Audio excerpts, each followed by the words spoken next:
Vinoo Raina's journey begins in Srinagar, a place he lovingly calls World's Haven. Born in 1964, he grew up in a family where transfers were routine. His childhood moved between Srinagar, Jammu and Leh. He was a smart student and did well in sports too. He originally wanted to pursue finance, but destiny placed him in chemical engineering. In Nagpur, in his words, "What happens, happens for a reason." His professional life began with Thermax, Pune, a blue-chip Indian company known for its marketing discipline.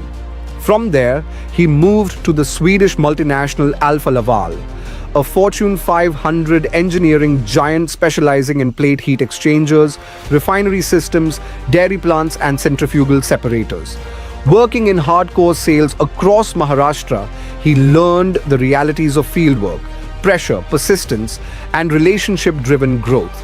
Swedish multinational known as Alfa Laval, which is a Fortune 500 company, was then and is till today. They are mainly specialized in plate heat exchangers, dairy plants. They make refinery plants, oil refineries mainly, edible oil refineries, centrifugal separators, hardcore engineering company. I was in sales in charge of plate heat exchangers and distilleries for Maharashtra.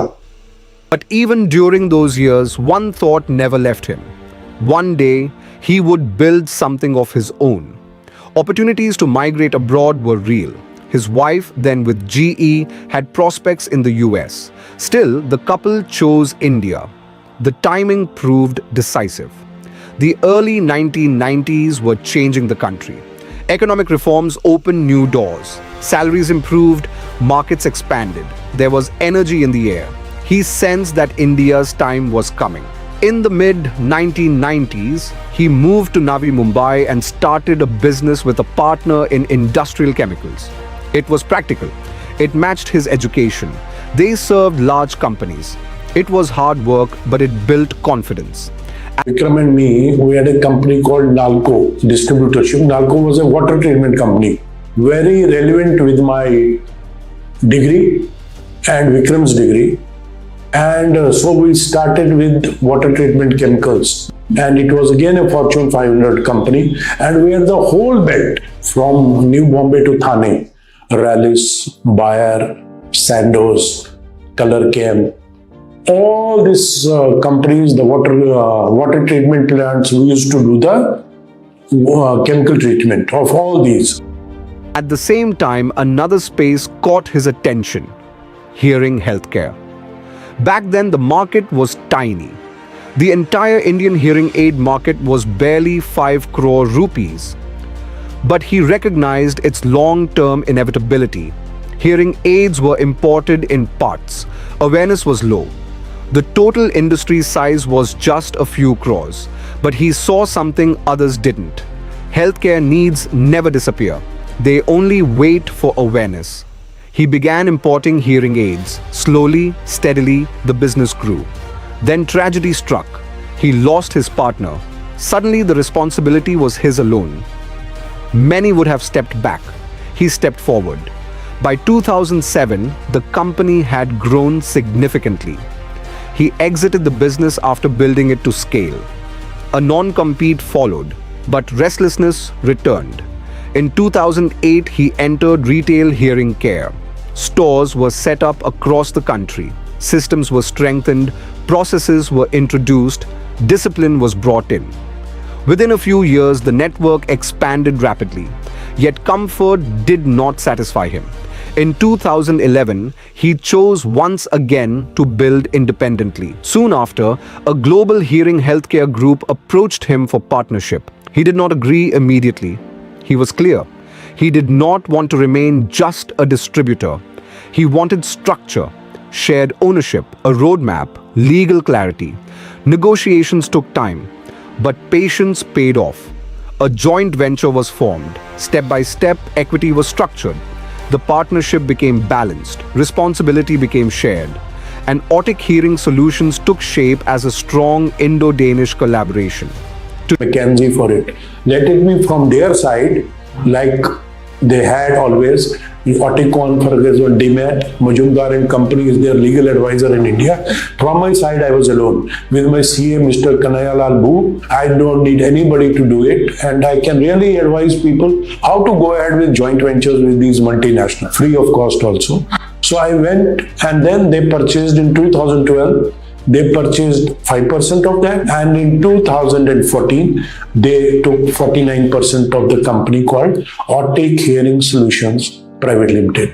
That way it is a joint venture between DMAT and myself and Ms. Rashmi Pal, who is a co-director in the company. This is how this company was set up. Today, the hearing aid industry in India has grown to nearly 1,800 crore rupees. Yet, the gap is enormous. Globally, about 8% of any population experiences hearing loss. In India, that would mean crores of people. But only a few lakh actively use hearing aids. The difference between need and adoption is massive. It is an opportunity. The company makes about 70 crore rupees in revenue today. It is highly respected for its technology and quality. And most importantly, its strength comes from its people. Many team members have been with him for over 15 years. The future looks even more promising. Hearing aids today are no longer simple sound amplifiers. They are intelligent devices. They adapt automatically to environments. They reduce background noise.